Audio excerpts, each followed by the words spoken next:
오늘 우리에게 주신 하나님의 말씀은 구약성경 시편 23편입니다. 제가 가진 성경은 구약성경 818면에 기록되어 있습니다. 구약성경 818면에 기록된 시편 23편 1절에서 6절까지의 말씀이 되겠습니다. 이 기록된 계시의 말씀을 봉독하는 중에 살아계신 하나님의 음성을 모두 다 함께 들으실 수 있기를 바랍니다. 하나님의 말씀입니다. 여호와는 나의 목자시니 내게 부족함이 없으리로다. 그가 나를 푸른 풀밭에 누이시며 쉴 만한 물가로 인도하시는도다. 내 영혼을 소생시키시고 자기 이름을 위하여 의의 길로 인도하시는도다. 내가 사망의 음침한 골짜기로 다닐지라도 해를 두려워하지 않을 것은 주께서 나와 함께 하심이라. 주의 지팡이와 막대기가 나를 안위하시나이다. 주께서 내 원수의 목전에서 내 상을 차려주시고 기름을 내 머리에 부으셨으니 내 잔이 넘치나이다. 내 평생에 선하심과 인자심이 반드시 나를 따르리니 내가 여호와의 집에 영원히 살리로다. 아멘. 어느 수도원에서 있었던 일입니다. 수도원장이 한 제자만 유독 아끼고 사랑한다며 다른 제자들이 불만이 커졌습니다. 어느 날 제자들이 원장을 찾아와 불평을 합니다. 저 아이는 우리보다 배운 것도 없고 행동도 느리고 말도 어눌합니다. 그런데 왜 저 아이만을 소중히 여기십니까? 그러자 원장은 제자들의 손에 작은 새 한 마리를 각자 쥐어주며 이렇게 말했습니다. 오늘 저녁까지 아무도 보지 않는 곳에 가서 새를 죽이고 돌아와라. 그러면 내가 너희 말을 들어주마. 제자들은 손쉽게 임무를 완수했습니다. 그 저녁에 함께 모였는데 어디선가 새소리가 들리는 거예요. 어디서 들리는가 봤더니 원장이 사랑하는 그 제자가 아직도 새를 그대로 들고 있는 거예요. 그래서 그들은 그 간단한 임무조차도 수행하지 못한 그를 비웃었습니다. 이제 원장이 왜 새를 죽이지 못했는지를 물었습니다. 그러자 그 제자는 이렇게 말했습니다. 온종일 이곳 저곳을 다녀봤지만 아무도 보지 않는 곳은 없었습니다. 제가 어디를 가든 하나님께서 저를 보고 계셨기 때문입니다. 그제 원장은 빙그레 웃었고 다른 제자들은 부끄러움에 고개를 떨구고 말았습니다. 성도 여러분, 나는 오늘의 삶 속에서 살아계신 하나님을 얼마나 인식하며 확신하며 오늘을 살아가십니까?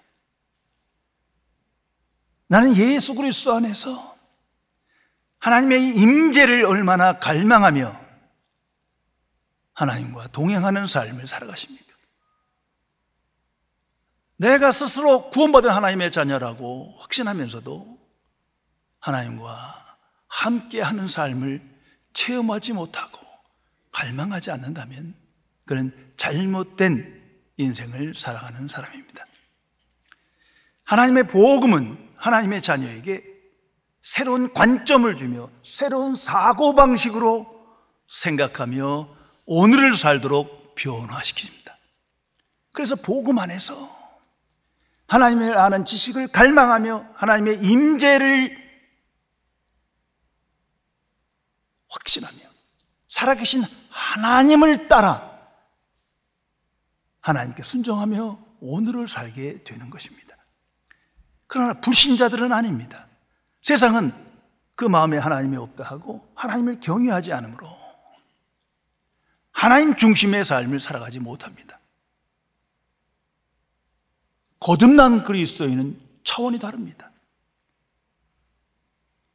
구원받기 이전에는 세상의 관점으로 끌려 살았지만 나 중심의 삶을 살고 세상 중심의 삶을 살았지만 이제는 변화되었습니다. 살아계신 하나님을 믿기 때문에 하나님의 은혜와 사랑 안에 내가 있음을 알고 하나님의 지식은 생명이요 능력임을 믿기에 주의 말씀을 묵상하며 기뻐하며 오늘을 살아갑니다. 그래서 모든 것이 바뀌었습니다. 죽음이라는 모든 인류의 공포가 이제는 두려움이 아니에요. 죽음의 모든 것이 끝이 아니라 새로운 세계로 나가는 시작일 뿐이에요. 세상에 대한 이해도 바뀝니다. 세상이 전부가 아니에요. 세상 것은 전부 다 소멸될 거예요. 세상보다 근더 세상이 내게 다가오고 있음을 알며 그 세상을 향하여 오늘을 살아갑니다. 인생도 이해가 바뀝니다. 나 중심, 소유 중심, 세상 중심, 이건 망하지 않은 거예요. 이제는 하나님의 속한 자로 하나님의 영광을 나타내는 인생을 살아가게 됩니다. 진리에 대해서, 생명에 대해서, 사랑에 대해서, 복에 대해서 모든 것이 뒤바뀝니다. 내세에 대해서도 분명합니다. 불확실한 확실이 아니라 그러한 맹목적인 믿음이 아니라 하나님의 심판이 있고 모든 인생은 그 앞에서 책임져야 하며 더 나아가 천국과 지옥이 있음을 알며 확신하며 오늘을 살아가게 됩니다. 참으로 모든 것이 이전과 뒤바뀌었습니다. 미국의 유머 작가 로버트 벤틀리의 유명한 교훈적인 일화가 있습니다.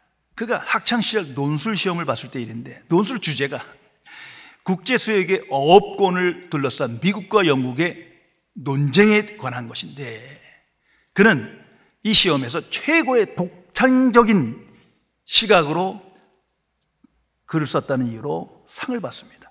그러니까 친구들이 물어봤어요. 어떻게 그렇게 독창적인 관점으로 훌륭한 글을 쓸 수 있는가? 영국의 관점인가? 아니 미국의 관점인가? 그는 모두가 아니라고 대답하며 이렇게 말합니다. 난 미국의 관점, 영국의 관점 잘 몰라. 나는 단지 물고기의 관점에서 썼어. 성도 여러분, 하나님의 관점으로 살아간다는 건 항상 놀라운 이해와 생각에 이끌려 나에게 그리고 세상에게 충격을 주며 살아가는 겁니다. 새로운 관점으로 새로운 시대를 살아가도록 우리를 이끌어가기 때문입니다. 한번 깊이 생각해 보세요. 아니 간단하게 생각해 보세요. 정말 살아계신 하나님이 나와 함께 하시다면, 정말 하나님께서 살아계시고 은혜로우심과 자비하심으로 내게 은총을 베푸셨다면 나는 어떻게 살아야 하는 것입니까? 하나님 중심의 삶을 살아가는 것이 마땅하지 않겠습니까? 정말 우리가 믿는 대로 최후의 심판이 있고 천국과 지옥이 정말 있다면, 내가 확신한다면 아직도 세상적 관점으로 세상 중심의 삶을 살아갈 수 있습니까? 절대 그럴 수 없는 겁니다. 그러기에 그리스도인은 어떤 상황에서도 복음의 증인으로 복음적 생각에 이끌려 오늘을 살아가게 되는 겁니다. 아주 유명한 교훈적인 시입니다. 한번 들어보시기 바랍니다. 두 사람이 감옥에서 창문으로 창살을 향하여 밖을 바라보고 있었다. 한 사람은 진흙창을 보았고 한 사람은 별들을 바라보고 있었다. 이 시의 의미는 이겁니다. 조건과 환경의 문제가 아니라는 거죠. 중요한 건 나의 관점과 마음과 생각이에요. 그것이 내 인생을 결정하며 내 운명을 좌우하는 것입니다. 위를 보느냐 아래를 보느냐, 나는 어떤 인생을 살아가고 있습니까? 오늘 시편 23편은 다윗의 시편입니다. 한마디로 다윗은 하나님의 마음에 합한 자예요. 자, 그 이유의 답을 이 시편에서 우리는 확인합니다. 아, 그렇구나. 시편에 수많은 다윗의 시편이 있지만 가장 훌륭한 완전한 믿음과 신뢰를 이 시편에 기록하고 있습니다. 이 안에 다윗의 믿음과 관점과 확신을 명백하게 우리는 발견할 수 있습니다. 그 속에서 우리는 하나님의 말씀을 듣는 거예요. 시편 23편은 참으로 유명한 시편입니다. 크리스찬뿐만 아니라 믿지 않는 사람들도 이거 외우는 사람 많아요. 저는 오래전에 중국에 종교회의를 하러 갔다가 방송국 사장님과 식사를 할 때가 있었어요. 근데 제가 목회자인 줄 알고 갑자기 일어나시더니, 이게 완전 사회주의자인데 교회도 안 다니는데 영어로 시편 23편을 외우더라고요. 그 제가 어떻게 그걸 외우냐 했더니 자기 옛날에 배우였대요. 근데 의미는 몰라. 하나님을 믿지도 않아. 이 정도로 유명하더라고요. 특별히 모든 그리스도인이 임종 때에 가까이 가면 갈수록 가장 많이 묵상하고 암송하고 이 말씀 안에서 힘을 얻고 소망을 얻고 위로를 받는다고 전해지고 있습니다. 그런 거로 우리 모두 항상 암송하고 묵상하며 다윗과 같은 위대한 믿음과 확신을 가지고 하나님의 마음에 합한 자로 오늘을 살아가야 할 것입니다. 1절의 말씀에 귀를 기울이시기 바랍니다. 여호와는 나의 목자시니 내게 부족함이 없으리로다. The Lord is my shepherd, I shall not want. 이것이 다윗의 믿음이요 관점이요 확신입니다.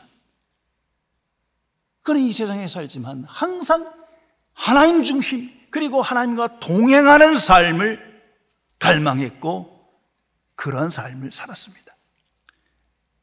다윗은 성경 읽어보시면 알겠지만 성자가 아니에요. 높은 교육을 받은 사람도 아니에요. 많은 지식이 있는 사람도 아니에요. 단지 그는 여호와의 말씀을 묵상하며 즐거워했던 사람입니다. 그 인생도 파란만장했어요. 정말 감당할 수 없는 엄청나게 많은 박해를 받았고 수많은 전쟁을 치렀습니다. 더욱이 나라 안팎에서 또한 집 안에서도 수많은 불화가 있었어요. 형제끼리 죽이고 아들 압살롬은 아버지를 죽여 그 왕위를 차지하고자 합니다. 또한 그 자신도 몇 가지 심각한 범죄를 저지른 사람입니다. 그럼에도 불구하고 하나님 보시기에 그 중심이 시편 23편과 같다는 거예요. 위대한 믿음, 위대한 관점이며 확신입니다.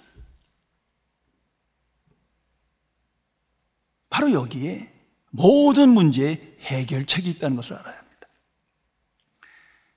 그는 하나님과 나의 관계가 목자와 양의 관계 같다.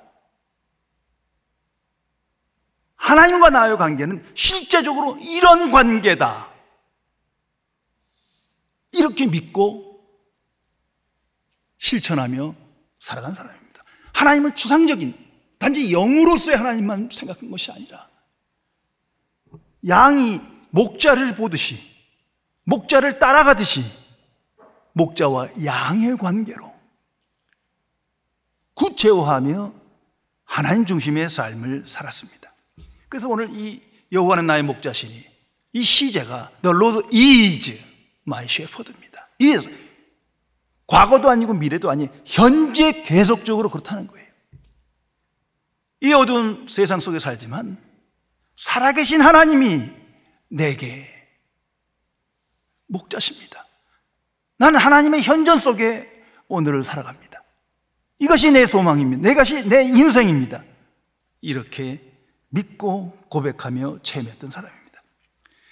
과거 그는 청년기에 목동 시절을 어려서 오랫동안 살았습니다. 이건 체험적인 거예요. 그래서 목자와 양의 관계를 잘 압니다. 양은 목자를 압니다. 목자의 소리를 들었습니다. 목자의 소리를 구별합니다. 목자를 절적으로 신뢰합니다. 그리고 목자를 따라갑니다. 목자가 인도하는 대로 갑니다. 산으로 가든 들로 가든 어두운 골짜기로 가든 평야로 가든 목자가 인도한 대로 따라가는 거예요. 나와 하나님은 목자와 양의 관계입니다. 얼마나 위대한 믿음입니까? 이것이 하나님과의 바른 관계입니다. 주일날 나와서 예배이고 찬송하고 그러므로 나는 하나님의 자녀다, 그건 시작이죠.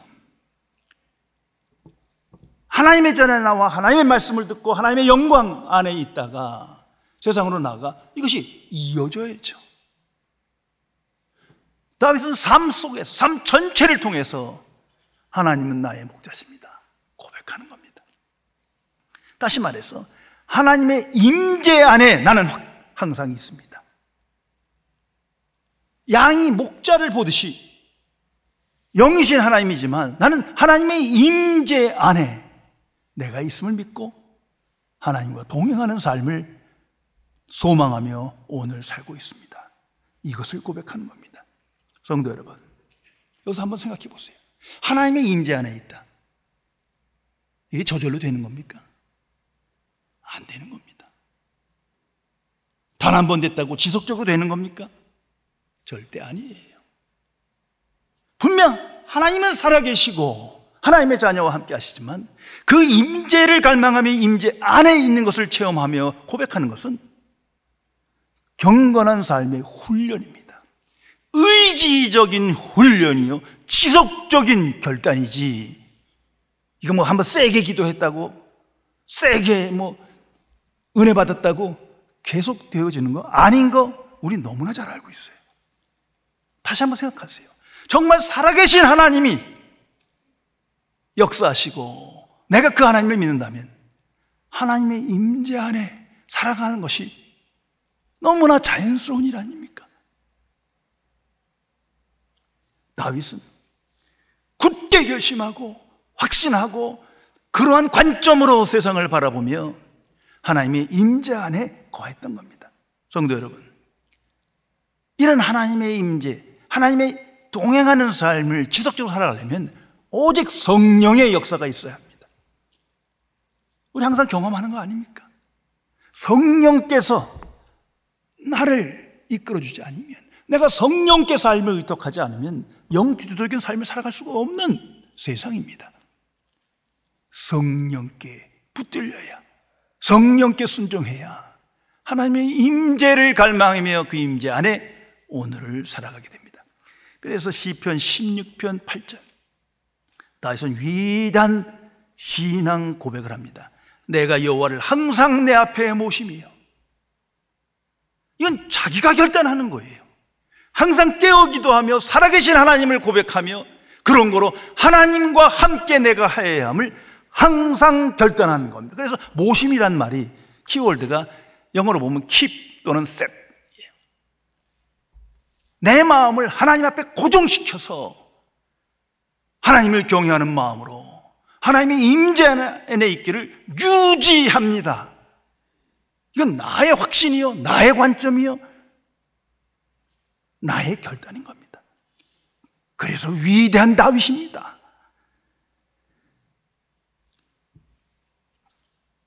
랍비가 길거리를 급히 달려가는 남자를 보고 물었답니다. 왜 그렇게 급히 달려가는가? 남자는 대답합니다. 행운을 잡으려고요, 복을 쫓아 달려가는 중입니다. 그 말에 랍비는 대답했답니다. 어리석은 자여, 자네의 행운이 자네를 붙잡으려고 뒤쫓고 있는데 자네는 너무 빨리 달리고 있구만. 복을 쫓고 복을 찾아 헤매서 복을 얻는 사람은 없다는 것을 알아야 합니다. 이런 모습이, 복을 쫓아서 그냥 모든 인생을 허비하며 허탄한 인생을 고백하는 이것이 세상의 모습이요, 불신자 인생입니다. 그러나 하나님의 사람은 복 주시는 하나님을 쫓습니다. 차원이 달라요. 정말 하나님을 믿고 하나님을 쫓고 살아계신 하나님을 고백하며 하나님의 임재 안에 있기를 갈망하며 체험하며 오늘을 살아가는 것입니다. 그러기에 하나님의 임재 안에 있을 땐 항상 즐거움이 있고 기쁨이 있습니다. 만족이 있고 행복합니다. 그래서 다윗은 이렇게 고백합니다. 내가 여호와를 죄송합니다. 내가 내게 부족함이 없으리로다. I shall not want. 나는 참으로 만족합니다. 전혀 부족한 것이 없습니다. 너무나 기쁩니다. 그 근거가 뭡니까? 이 비결이 뭐예요? 여호와가 나의 목자심으로, 살아계신 하나님이 나와 함께 하심으로, 내가 그렇게 확신하고 그것을 체험하고 그런 믿음으로 오늘 살아가니까 모든 것이 새로워집니다. 내게 부족함이 없으리로다. 얼마나 위대한 인생입니까? 오늘 이 성경에서 그 부족함이라는 단어가 want로 되어 있어요. 이건 want와 need를 구별할 필요가 있습니다. need란 인생을 위하여, 생존을 위해 꼭 필요한 기본적인 요소지만 want는 그 이상을 말하는 거거든요.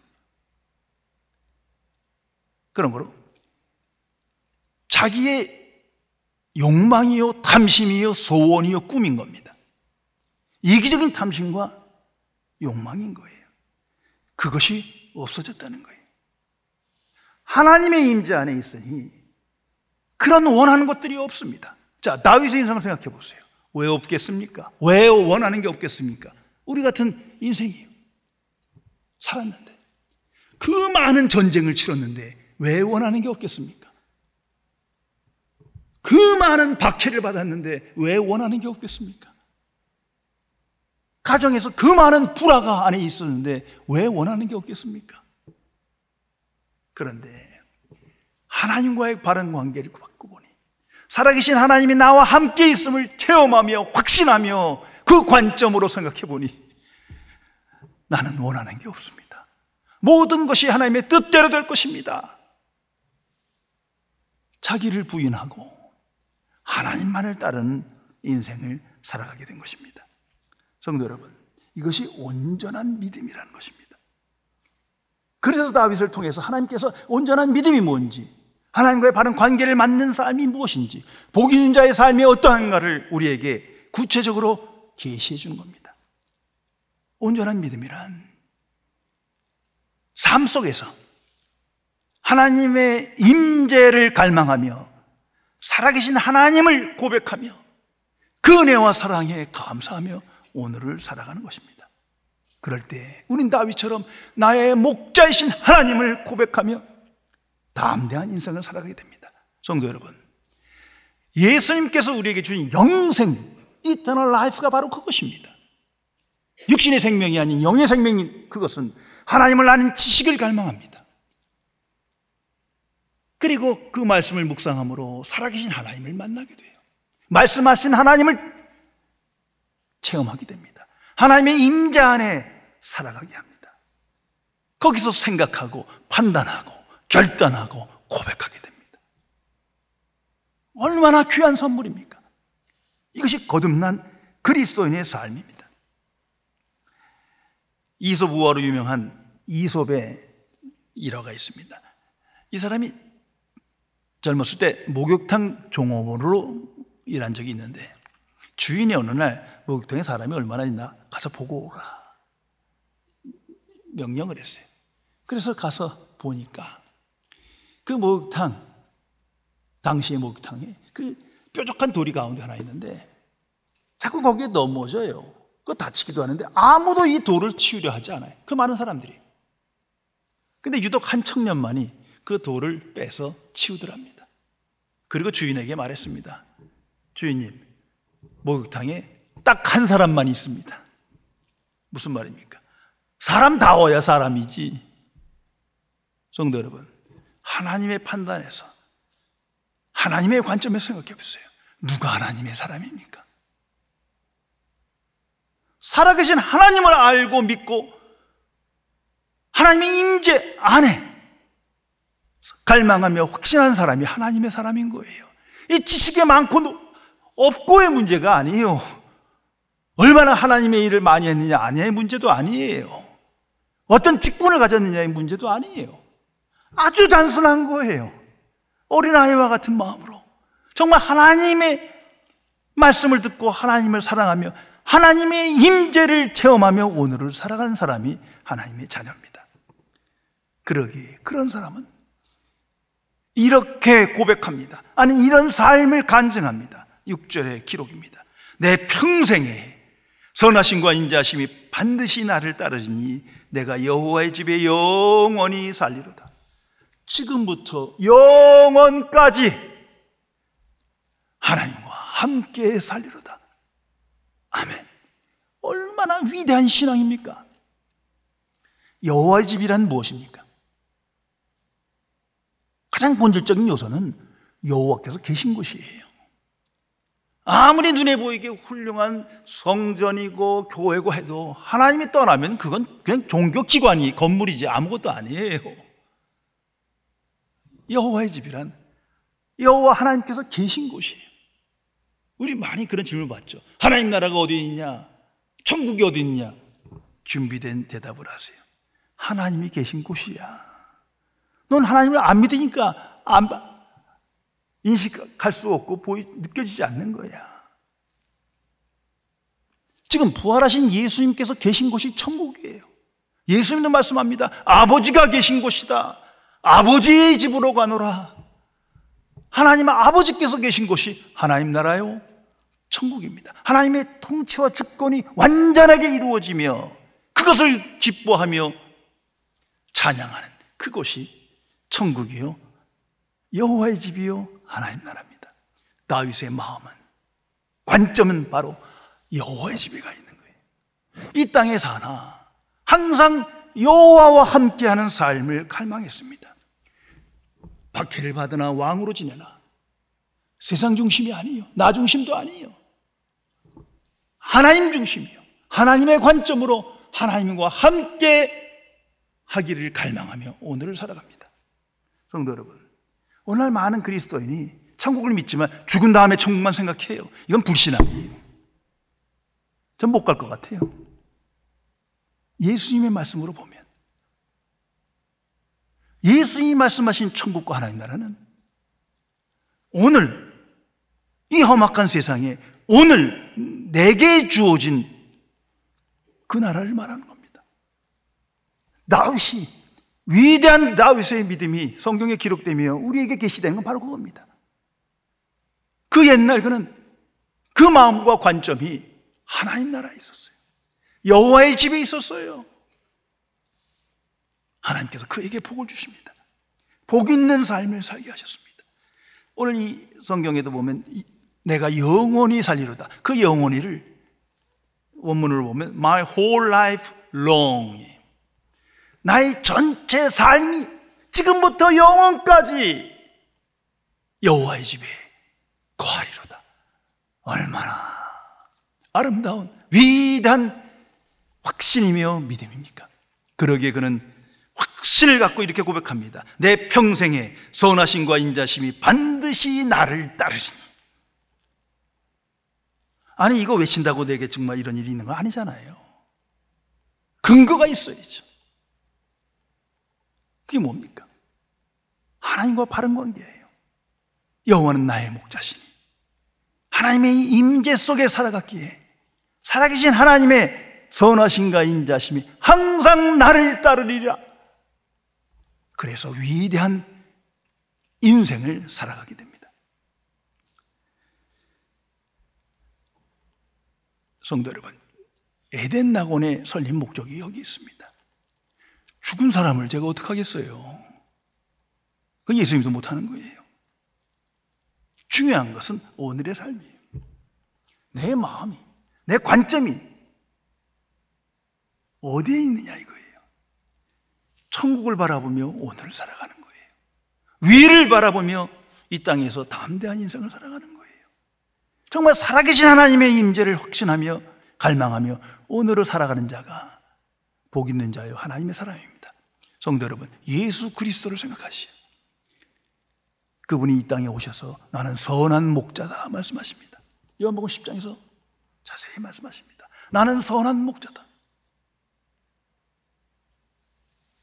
여호와 하나님께서, 선한 목자께서 이 땅에 오신 하나님임을 계시하는 겁니다. 그러기에 내게로 오라, 나를 따르라, 내가 너희를 아버지께로 인도하리라 말씀하십니다. 무엇보다도 예수 그리스도께서는 더 큰 복음을 우리에게 주셨습니다. 이제는 양이 아니라 하나님의 자녀입니다. 하나님의 비유가 아니라 실제 사건입니다. 이젠 아버지와 자녀의 관계예요. 이건 양과 목자의 관계에 비교할 수 없는 큰 은총입니다. 이것을 주시기 위해서, 이 권세를 주시기 위해서 예수님께서 이 땅에 오신 거예요. 다윗도 경험하지 못한 은총입니다. 어떻게 그러한 권세와 영광을 누릴 수 있는가? 오직 하나님의 복음을 믿음으로, 살아계신 그리스도가 내 안에 주가 되심으로, 그 믿음으로 이런 삶을 누리게 됩니다. 그러기에 하나님의 자녀는 살아계신 그리스도는 나의 목자시니, 살아계신 그리스도는 나의 목자시니, 십자가에 죽으셨으나 부활하신 그리스도는 나의 목자시니 내게 부족함이 없으리로다. 이 믿음으로, 이 확신으로 오늘을 살아갑니다. 16세기 교황 율리우스 2세 때에 천재 미술가 미켈란젤로에게 그 성당에, 천정에, 천지 창조의 벽화를 그리게 요청을 했습니다. 그래서 미켈란젤로는 그 시스티나 성당에 가서 거꾸로 누워서 4년 이상을 모든 시간과 일과 열정과 은사를 집중한 채 그림을 그리며 완성을 하게 됩니다. 그런데도 계속해서 뭔가를 조금씩 손보며 계속 그 높은 천장 그리고 있는 거예요. 추기경이 왔다가 말했습니다. 내가 볼 때 그 그림 다 완성했는데 뭘 그렇게 그리는가? 미켈란젤로의 유명한 대답입니다. 내가 볼 때도 끝났지만 하나님이 보실 때는 아직 끝나지 않았습니다. 성도 여러분, 역사에 위대한 하나님의 사람들이나 성경에 있는 인물 모두가 하나님의 임재 안에서 여호와는 나의 목자이심을 고백하며 하나님과 바른 관계를 맺으며 승리한 사람들입니다. 그러기에 항상 성령께 삶을 의탁하여 살아가야 합니다. 오직 성령께서만 나 같은 죄인을 항상 예수 그리스도께로 인도하며 그리스도 안에서 하나님께 가까이가도록 우리를 인도하실 것입니다. 그래서 이제는 다윗의 그 신앙 고백을 이렇게 말해야 합니다. 내가 항상 살아계신 하나님을 내 앞에 모시며가, 내가 항상 살아계신 그리스도를 내 앞에 모시며, 어느 누구도 하나님께 곧바로 갈 사람이 없어요. 내가 항상 살아계신 그리스도를 내 앞에 모시며 내 마음과 생각이 예수 그리스도께 고정되어야 합니다. 그리고 예수 그리스도와 함께 할 때 그리스도께서 나를 하나님께로 인도하실 것입니다. 그리고 우리는 다시 고백할 겁니다. 살아계신 그리스도가 나의 목자시니 내게 부족함이 없으리다. 더 이상 그 많은 문제를 들고 땅을 보는 것이 아니라 위를 보며, 세상을 보는 것이 아니라 천국을 보며 복음의 정의로 승리하게 될 것입니다. 기도하시겠습니다. 전지전능하신 은혜 하나님, 하나님 없다 하고 하나님께 불순종한 상태에서 불신앙의 삶을 살며 때로는 세속적인 신앙생활을 하는 미천한 죄이건만 오직 주의 복음을 믿음으로 새로운 관점을 주시고 예수 그리스도를 나의 구주로 영접하여 살아계신 그리스도와 동행하여 하나님께 가까이 나가는 위대한 인생을 살게 해주심을 진심으로 감사드립니다. 성령이시여 항상 우리를 깨워주시사 영주도적인 생각에 이끌리어 살아계신 역사의 주인이신 하나님이 나와 함께 하심을 믿고 하나님의 임재 안에 내가 있음을 갈망하며 하나님을 아는 지식을 쫓아 하나님께 순종하여 영광된 승리의 삶을 살 수 있도록 함께하여 주옵소서. 그리고 이 모든 체험적인 나의 삶을 통해서 경험하던 하나님에 대한 증인으로, 복음의 증인으로 형통한 삶을 살게 하여 주옵소서. 주 예수 그리스도의 이름으로 간절히 기도드리옵나이다. 아멘.